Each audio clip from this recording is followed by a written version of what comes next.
वो देश का क्या होगा, वो आपका क्या होगा, वो हमारा क्या होगा। जी हाँ, आपने सही सुना, हम बात कर रहे हैं भारतीय जनता पार्टी के उन तमाम लोगों की जो प्रभु राम के नाम के राजनीति कर रहे थे। अब सोचिए किस तरीके से मुंह पर टेप लगी हुई है जब बात आई कि अयोध्या मंदिर के चंदा घोटाले में कुछ विशेष लोगों का नाम आ रहा है। कुछ तो ऐसे लोग हैं जिनका कनेक्शन गुजरात से बताया जा रहा है। सोचिए, चारों तरफ सन्नाटा, चारों तरफ चुप्पी, कोई बुलडोजर की बात नहीं करेगा, कोई सीबीआई की जांच नहीं करेगा, और कोई ईडी सीबीआई का जो हमेशा रेड पड़वाने की बात करता था, ये तमाम मुद्दों पर कोई बात नहीं होगी, क्योंकि घोटाला करने वाले एक विशेष जाति से हैं और ये देश जाति प्रधान देश है। इस देश में जाति के आधार पर लोगों का बचाव किया जाता है, जाति और धर्म के नाम पर लोगों की बुलडोजर चलाने का काम भी होता है। सोचिए किस तरीके से इस देश में जाति की आड़ में जनता की आस्था का, जनता की भावनाओं का मजाक बनाया जा रहा है। सोचिए, प्रभु राम के नाम पर राजनीति करने वाली भारतीय जनता पार्टी पहले उनके मंदिर को लेकर, शिलान्यास को लेकर जल्दबाजी करती है और उसके बाद गरीबों की झोपड़ियों पर बुलडोजर चलाने का काम करती है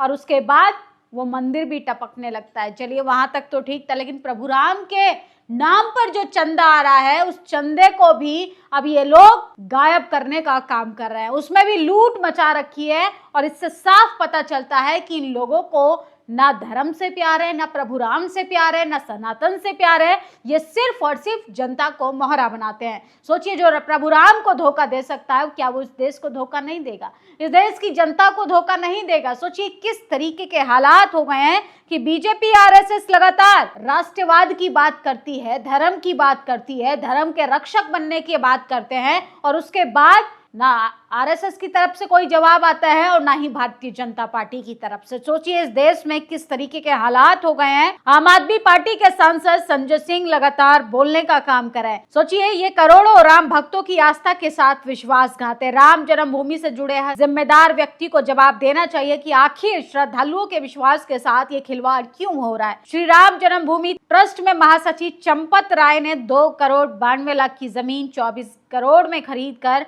प्रभु राम के नाम पर यह महा घोटाला किया है। वही दान पात्रों से 200 करोड़ की चोरी का मामला सामने आया है। आखिर ईडी इन्हें गिरफ्तार क्यों नहीं करती? क्या रिश्ता कहलाता है ये? सोचिए किस तरीके से 1-2 करोड़ नहीं, किस तरीके से लगातार 24 करोड़ की जमीन को महा घोटाला कर कर खरीदने का काम किया चंपत राय ने। देश के करोड़ों लोगों की आस्था को चपत लगा दी। ये देश में चल रहा है कि एक तरफ धर्म बचाया जाएगा, एक तरफ तमाम हिंदू संगठन जो हैं वो कभी गाय बचाने का काम करते हैं, कभी धर्म रक्षक बन जाते हैं, कभी संस्कृति बचाने लग जाते हैं, कभी बातों बातों में भावना आहत हो जाती है तो बहुजन नेताओं की गर्दन काटने का फरमान जारी कर देते हैं। सोचिए, अब किसी का खून नहीं खौल रहा, अब कोई हिंदू संगठन आगे नहीं आएगा। प्रभु राम को धोखा दिया जा रहा है, सरासर प्रभु राम के साथ धोखा किया जा रहा है। उनके नाम पर जो चंदा आ रहा है उसके साथ लोगों ने महा घोटाला किया और इस पर कोई सवाल पूछने वाला नहीं।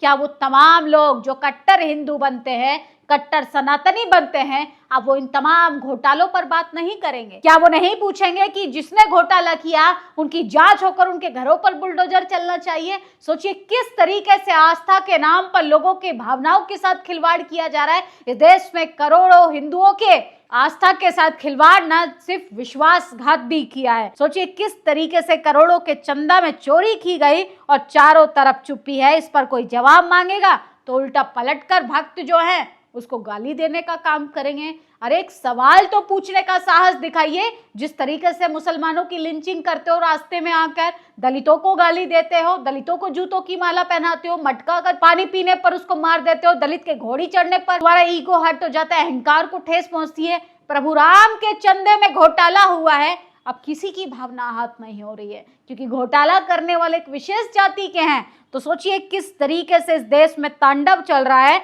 और जनता को लॉलीपॉप चटाया जा रहा है कि धर्म खतरे में है, हिंदू खतरे में है, ये देश खतरे में है। असल में खतरा खतरा कर इस देश में जनता को डाइवर्ट कर दिया है जरूरी मुद्दों से। सोचिए किस तरीके से उत्तर प्रदेश में सबसे बड़ा महा घोटाला हुआ है। प्रभु राम के नाम पर जो जनता अपनी श्रद्धा से पैसे देती है, अपनी मनोकामना पूरा करने के लिए दान दक्षिणा देती है, उसमें भी ये लोग लूट मचा कर रखे हैं। इससे अंदाजा लगाइए कितना कुछ होता होगा इस देश में और टीवी अखबार इन खबरों को कैसे छुपाने के लिए दिन रात मेहनत करता है। बीजेपी आरएसएस ने श्री राम परिसर के निर्माण को लेकर चढ़ावे में घोटाला किया। इससे साबित होता है कि बीजेपी आरएसएस लोगों की नीयत न साफ है न साफ दिखाई देती है। बीजेपी ने हमेशा प्रभु राम के नाम पर व्यापार किया। इस मामले में सुप्रीम कोर्ट की सिटिंग जज के द्वारा जांच हो, दोषियों पर कठोर कार्रवाई हो। आज ही एक प्रकरण का और सामने आया है। 1250 श्री राम के शिलाएं गायब हो चुकी हैं। बीजेपी आरएसएस ने जिस प्रभु राम की आस्था रखने वालों को धोखा दिया है उसका पर्दाफाश हो चुका है। तो सोचिए किस तरीके से लगातार देश में क्या चल रहा है, लगातार धोखाधड़ी। अयोध्या मंदिर में पैसे की लूट के साथ सोने चांदी की भी जमकर लूट हुई, जिसका खुलासा अब हुआ है। धर्म के नाम पर कथित ऊंची जाति के लोगों ने लूट मचा रखी है, जिनको जनरल कैटेगरी कहा जाता है, जो कहते हैं कि इस देश में जातिवाद कहाँ है। सोचिए जनता को जरूरी मुद्दों से हटा कर कि हिंदू खतरे में है,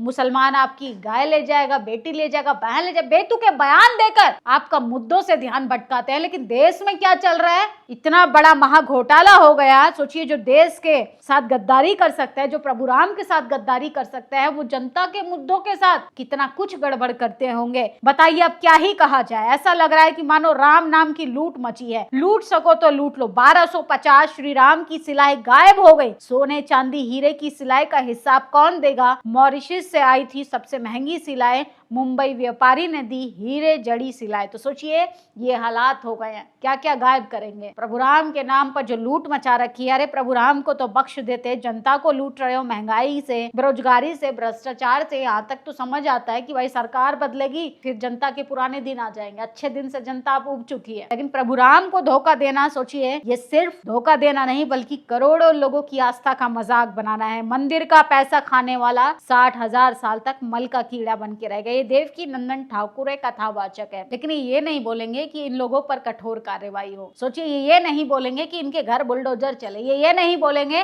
कि इनको भी जेल की सलाखों के पीछे भेजो। सोचिए किस तरीके से लोग अपनी जाति का बचाव करते हैं। मंदिर का पैसा खाने वाले कह रहे हैं 60 साल तक मल का कीड़ा बनकर रहेंगे। जो घोटाला हुआ है उसका जवाब चाहिए। कौन मल का कीड़ा रहेगा, कौन क्या करेगा। अगर कोई अपराधी है तो उसको कानून सजा दे। जांच होनी चाहिए कि इस महाघोटाले के पीछे किसका हाथ है और कौन लोग हैं जो इतना बड़ा घोटाला कर रहे हैं। सोचिए लोगों की आस्था का मजाक बनाकर छोड़ दिया है। इस देश में जिस तरीके से धर्म के नाम पर पिछले 11-12 सालों में राजनीति हुई है, असल में वो सिर्फ लूट मचाने के लिए हुई है। जयपुर में कांग्रेस जनता पार्टी के संस्थापक को भीड़ में घुसकर गुंडों ने थप्पड़ जड़ दिए, जिनका कनेक्शन आरएसएस से बताया जा रहा है। ये वो लोग हैं जिनको संविधान पसंद नहीं है, ये वो लोग हैं जिनको मानव अधिकार पसंद नहीं है, ये वही लोग हैं कि जिनको दलित का घोड़ी चढ़ना भी पसंद नहीं है, जिनका इस देश में बहुजन समाज के लोगों का पावर सेंटर में आना पसंद नहीं है। सोचिए अभिजीत दीपके की आप विचारों से सहमत हो सकते हैं, असहमत हो सकते हैं, किसी को थप्पड़ थोड़ी ना मारेंगे,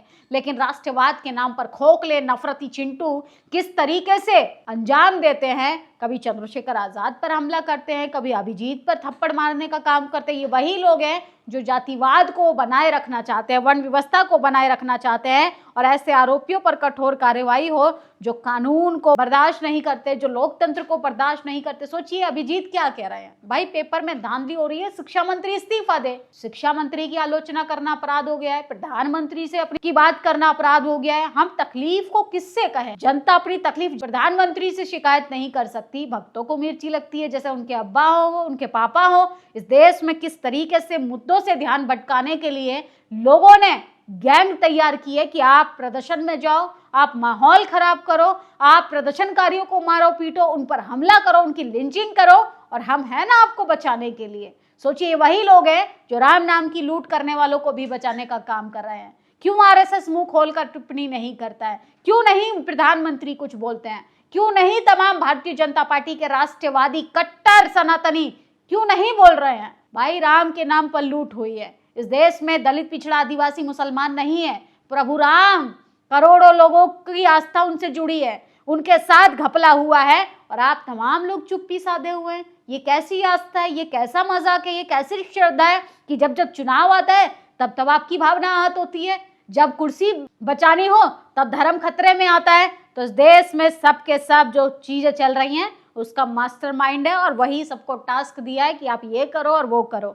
एक था मास्टर प्लान मोदी जी का, ऐसा इंतजाम करूंगा कि मार ही डालूंगा, मोदी राज में मौत का डबल इंजन। तो सोचिए छात्र जो है, रेलवे के अंदर इतनी भीड़ है कि पेपर ना लीक होने से बचा पा रही है, ना छात्रों को अपने सेंटर पर पहुंचा पा रही है, ट्रेन की कोई व्यवस्था नहीं है। राम भरोसे देश चल रहा है, और जिस राम भरोसे चल रहा था उस प्रभु राम को भी धोखा दे रहे हैं ये लोग। तो अपने देश के नागरिकों से अपील है कि आप लोग संवैधानिक तरीके से इस तमाम गलत चीजों के खिलाफ आवाज उठाइए। अभिजीत दीपके को थप्पड़ मारने वाले 5 युवक गिरफ्तार हो गए। रोहित शर्मा, राजेश गुज्जर, अजय शर्मा, कुलदीप सिंह शेखावत, निकेत। जो आवाज उठाता है उसे अपनी जान के पीछे पड़ जाते हैं। तो इस देश में यही तो होता है। आप दलित, पिछड़ा, आदिवासी हैं, उठते उभरे हुए नेता हैं, तो आपकी जान के पीछे पड़ जाएंगे, आप पर थप्पड़ मारेंगे, अंडे फेंकेंगे, आपकी लिंचिंग कर देंगे।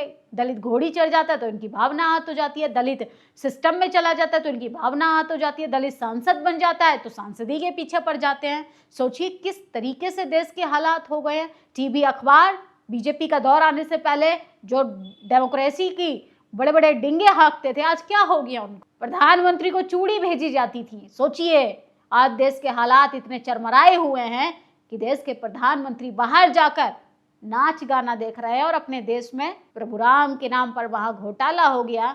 अरे हिंदुत्व की राजनीति करने वाले लोगों को तो कम से कम मुंह खोलना चाहिए। कब तक धोखा देते रहोगे? जनता को धोखा दे रहे हो, समझ आता है, लेकिन प्रभु राम को तो बख्श दो। आप लोग अपनी राय जरूर दीजिएगा इस खबर पर, आप लोग कैसे सोचते हैं? शुक्रिया। नेशनल दस्तक की आपसे गुजारिश है कि अगर इसको बचाना चाहते हैं तो नेशनल दस्तक को सब्सक्राइब करने के लिए रेड कलर के सब्सक्राइब बटन को दबाएं, फिर बेल आइकन की घंटी दबाएं। नेशनल दस्तक को बचाने के लिए बहुत जरूरी है कि हर खबर को शेयर करें, लाइक करें, कमेंट जरूर करें।